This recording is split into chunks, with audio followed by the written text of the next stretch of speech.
Technology, the thing that will eventually make television so high def I will no longer be allowed to appear on it. HBO's Last Week Tonight with John Oliver is an example of late night shows done right. John Oliver's Last Week Tonight does this through the production of great humor while exceptionally reporting on issues. To illustrate this, let's just look at the aspect of journalism exclusively, then compare it to other late night talk shows which were nominated for Emmys last year.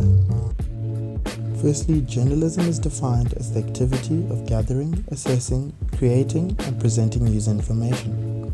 I think you can agree that great journalism goes beyond the definition and can be described as the reporting of issues/events with the objective of making the viewer understand the issue by highlighting the cause and implications of the events.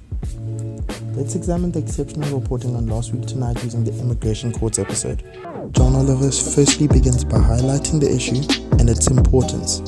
Immigration courts are no less troubling. There are around 60 of them all over the country, and hundreds of thousands of people go through them every year pleading their case against deportation. So they are hugely consequential. Then John Oliver proceeds to add credibility to the issue, which he is reporting through the second clip. Potentially life and death process. Sadly, the system is a complete mess, and don't take that from me. Take that from multiple current and former immigration court judges.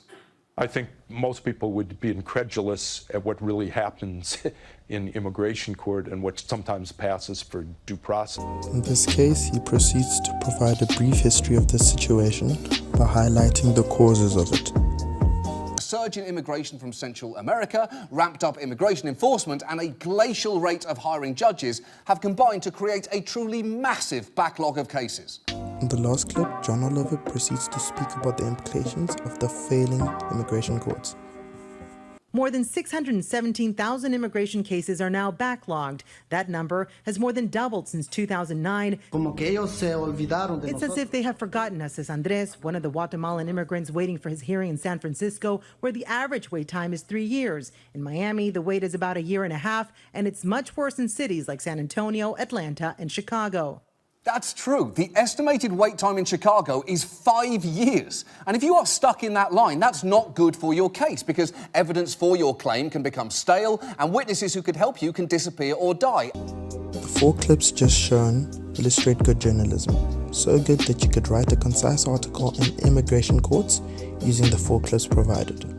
Firstly, clip 1 being used as your introduction, clip 2 and 3 being used as your main part, and clip 4 being your conclusion.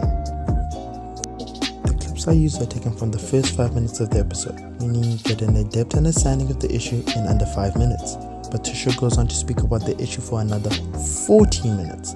These remaining 14 minutes add to the established report with more statistics, implications, and sad stories about individuals suffering from the implications of immigration courts.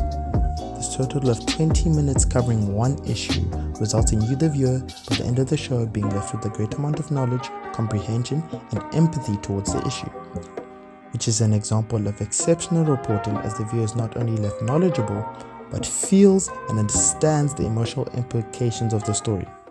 For comparison, we will look at 3 late-night talk shows which were nominated alongside Last Week Tonight for an Emmy last year, these being Jimmy Kimmel Live, The Late Show with Stephen Colbert, and The Late Late Show with James Corden. The 3 mentioned shows are very funny and well written, but I think what sets Last Week Tonight apart is its format. Jimmy Kimmel Live, The Late Show, and The Late Late Show all share similar and more traditional late talk show formats, with a runtime of about 40 minutes excluding advertisements.